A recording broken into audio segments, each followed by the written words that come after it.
Okay, so I got caught up in a thought slash concept. This is the steering column, and this is the where the park reverse neutral drive will go. This is we printed this some time ago. That'll go in behind there. Okay, and it'll come up flush. The way the dash is made, TIG welded a piece in, and there's a reveal back there where that will be cut out to fit in. So now, in working with the upholsterer, we've decided that we're certainly going to upholster this dash. Whether I do it, he does it, whatever. So, I'll finish making sure this is all totally flat and all that stuff. Get some surfacer on it. I love surfacer. But then that vinyl is going to be right there. We're not going to fold it around. I mean, it'll be all puckered and that. So we have to build a trim piece. So then I got a brain fart today. What if I could just make a die and, just stamp it out so that I could make a trim piece and then retain it by putting 2 ears on the backside. Now this is just the very beginning. Just the very beginning.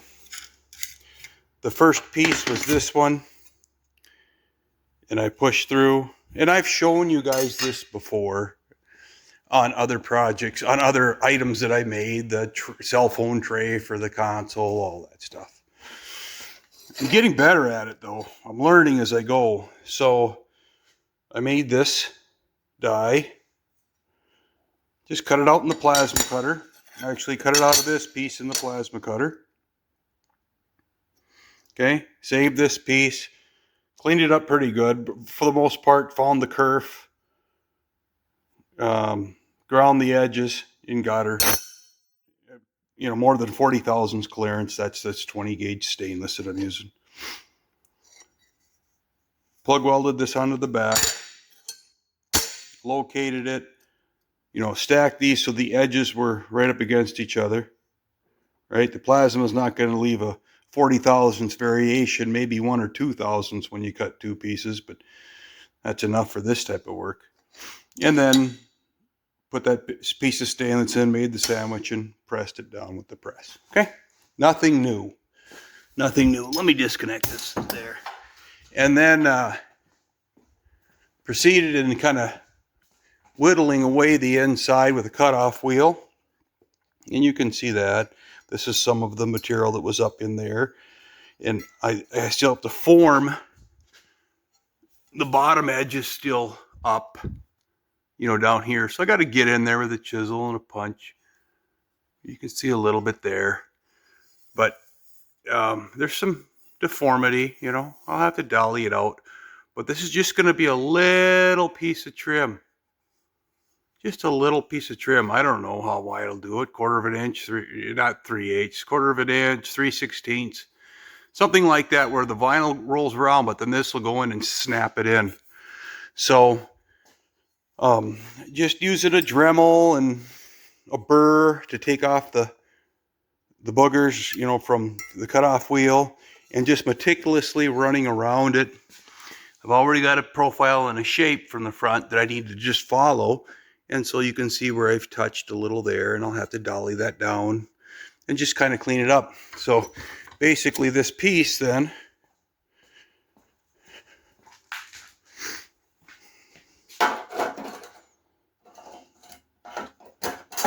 will sit in there. Only be, the easy part is cutting it to size, but right now I need all that material to hold it so I can size it and dolly it. And that'll house, there, that'll house that. So it'll just be a small trim piece. So thought I'd share that with you since I haven't been what do you call that? Studious on keeping up with the videos here. Things are rolling, staying very busy. Building other things for customer jobs. We got a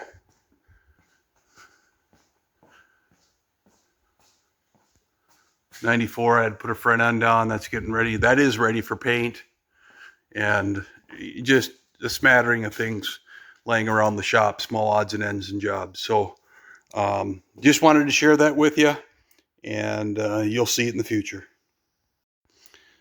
Okay, not a big review, but I've got those pieces there. That was the scrap piece where I overpressed. Basically, after, you know, cutting off the inside, I left 2 tabs on, and then took my Beverly shear, this guy,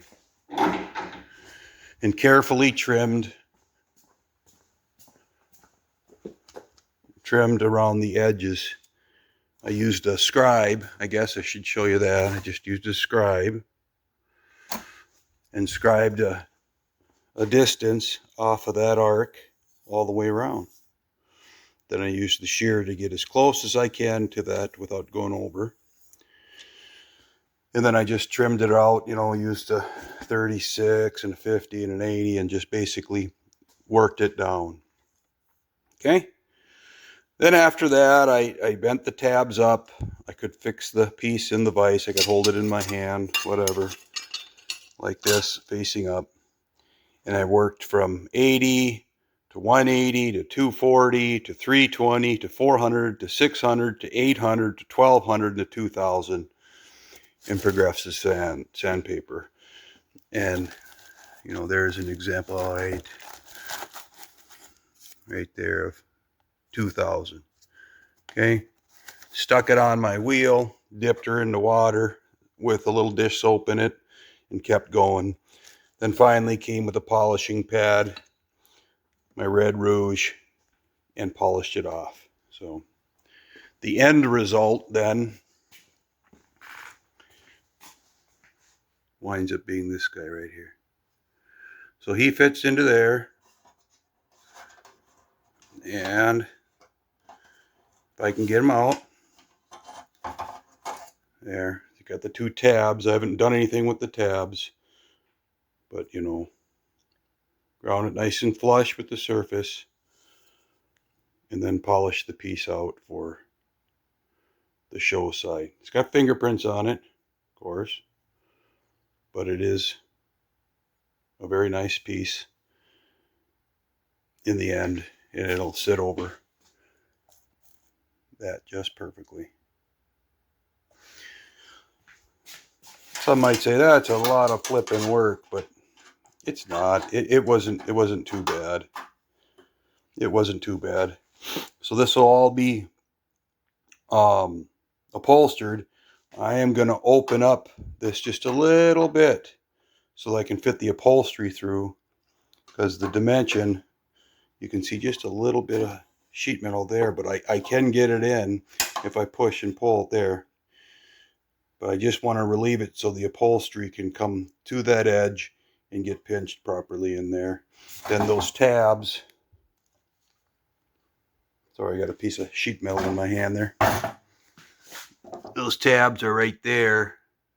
I'll trim them and they'll fold over that edge before the clear plastic piece goes in right there. So, fun project. So, as many of you know, if you've been watching the videos, I built this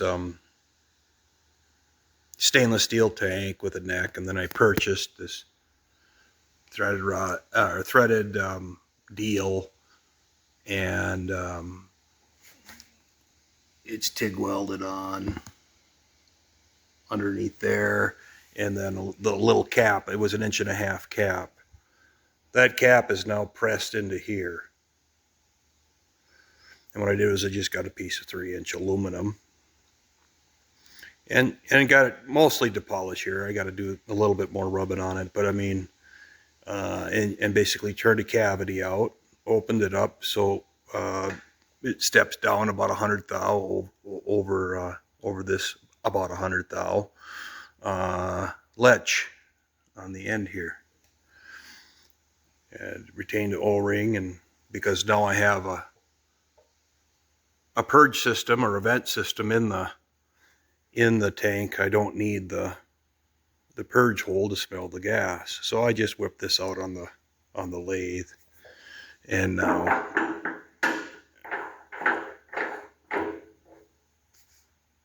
I got my new gas cap. It's bigger. It's about the size. The seal underneath is 3-inch. And so it'll kind of tie in. But I like it.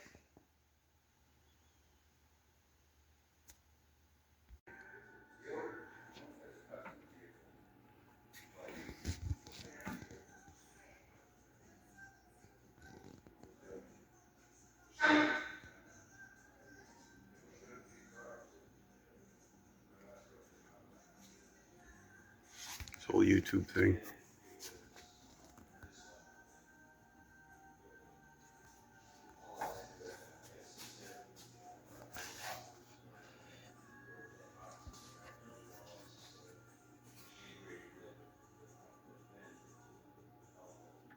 Making progress. So we're taking the guys here at the shop. This is Iron Customs. And he's over there right now talking to a guy about a 68 Firebird. This is an old Jeep that he's working on. There's my other interior door panels and kick panels. Getting ready to router out the pattern on the inside. 2 layers of 1/2-inch, retaining those clips that way now, right? They won't push through. If you remember from the headliner install. There's my car over there. Gonna double up the rear, and then there will be a channel routed out of this. So the garnish molding will go in and fit flush to the interior piece, because that's what I sized it for, but it'll be just set in that little depth. That'll be really cool. And then there's the headliner that I put on. Ordered the new one, but there's the headliner to go in. And the same concept here now, so the pins don't push through. And then that'll terminate at the, that's the overhead console. And these will run, and this is just going to get a little bit of filler. It'll drift to 0, drift right in, so that 3-dimensional impression will just kind of bury back into here. The racetrack going in there. But we're just a few weeks away from bringing this back to the shop. Thanks for watching, guys. Okay, moving on to other things. Had a good test and tune. I'll get back to this. Had a good test and tune on the engine. Had my son and my brother come over, and we sat and got the idle situation all clean, not completely cleaned up, but cleaned up significantly. The issue is that I need to put the transmission into gear. I need to load the wheels. There's all kinds of things. So the rest of the driving parameters and that aren't going to be as complicated as a cold startup, and then a transition to a warm startup, maintaining air fuel, good drivability, consistent idle, those kinds of things. And so that's why we spent a few hours just getting this kind of put together. I learned a lot in that experience, kind of where to start and how to map forward, because variables that you change can affect 3-4 different other variables. And so it was nice to sit and watch as my brother went through and changed, began here, opened a few graphs over there, and watched responses and made incremental changes to get to good results. And I think I have enough at this point to kind of continue forward and use him as a resource over the phone. Well, at the same time we did all that, the transmission would not go into gear. Just doing some testing, and we're going to set up the transmission controller. And you can see you probably wouldn't notice, but I mean, the wiring loom, or the covering, has been removed from it because we were testing it, the pinouts on it, and deduced that probably it's internal. So at this point, I pulled the pan off, and I'm I'm going to see if I got a linkage that came disconnected or something like that underneath. I'm just letting it drip down to that rag under there until further notice. But whilst that was going on, I took the opportunity to skim coat these, block them out, get them into surfacer, block them out again, right? Get to 320 basically on the whole thing. And then now I just shot them with their final coat. I'll block this out to probably 400. These will get the upholstery put onto them, but they're ready for that now. And I'm very happy with the results. They turned out spectacular. Quick time. This dash, for those of you that may have watched the video, this dash was folded over from about here. It didn't have the steering wheel cut out, of course, but from about here up and through and over there, it was folded. And that was just a series of hammering and intricate work to get it to kind of come back into shape. I used a pile of heat over here to shrink all this up because I had welded this shift indicator into it, and that crease went right across it. So I wanted to get everything done. Then I spent some time heating and hammering and getting that taken care of. And so at this point, that thing is flat and ready to upholster. It goes over to the shop in a couple of days. So it'll have a full cure, through tomorrow. If we get sun, right now we got tons of overcast and it's been dripping off and on. But if I get sun tomorrow, I'll set these out and help them bake out a little bit, or even this afternoon. So that's what I'm working on. Probably jump on the transmission. Got the pan sitting right here. Cleaned him all up, drained the fluid out of it, saved it, because it doesn't have any miles on it. Hey, I'm sorry guys, but I got a wild hair. Didn't video it. I just kind of went in, started yesterday, and then went in deep. And you remember I built that gas cap. And the rest of the 3-inch that I used to build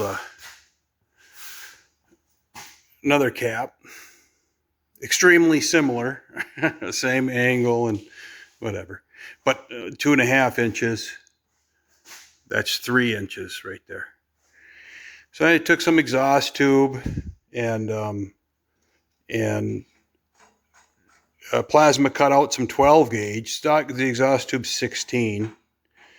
Plasma cut some 12 gauge rings, one on the top, one on the bottom. And then went and bought a 90-degree street. And I cut the threaded side off of the street, on the male threaded side off the street, the female side off of the street, off the other end of the street. A street is female to male on a tight 90. Cut off the 90, turned it in the lathe, and then welded it to the bottom side of this stainless here. This one I turned down. Well, you can't see it, but I turned it down. The bottom of this is the aluminum cap. I cut a interference on the turned threaded piece to the hole in the blind hole in the cap. Okay, and then pressed it in and just used blue Loctite on that. Okay, so the ring is on the top. The ring is on. Whoops, I should. Sorry, show you. If I can find it in here, right there, you can see it. That is a tube that goes all the way down. And I took a 1/4 inch hose barb, and on the 1/4 inch pipe tap threaded side, on the 1/4 inch pipe tap threaded side, the hole size was proper for an 1/8 inch tap. So 1/8 inch pipe tap. So I threaded the inside of that barb, and that would be this barb that's up in there. I threaded the inside of that to an 1/8 inch pipe tap. I took a piece of 3/8 stainless steel tubing, okay, and I threaded it to an 1/8 inch male pipe tap and then threaded it into the barb. Okay, so when I unscrew this barb, that whole tube, whose top is about right there, pulls out. Okay, the other one is just a hose barb, not threaded, that is the bottom. So then I have a vented, a fill cap that has the vent on the bottom, so it sucks and blows. And then my radiator hose now comes down into the center of the puke tank, and so that can fill or drain, and then the high tube then runs out to the ground. So it took a piece of 18 gauge stainless and then finished it to a number 4 in the lathe, number 4, which 180 grit, and then polished it. Polished the this is aluminum, polished it off to a shine, and I'm done. It does have plenty of clearance from the alternator, and it's tucked away where the hood side frame comes in here, just tucked in there kind of pretty. So it worked out for me, and I'm happy. I'm sorry I didn't take you guys with me. I jumped into it and went strong until I finished it. So just wanted to show you how I did it.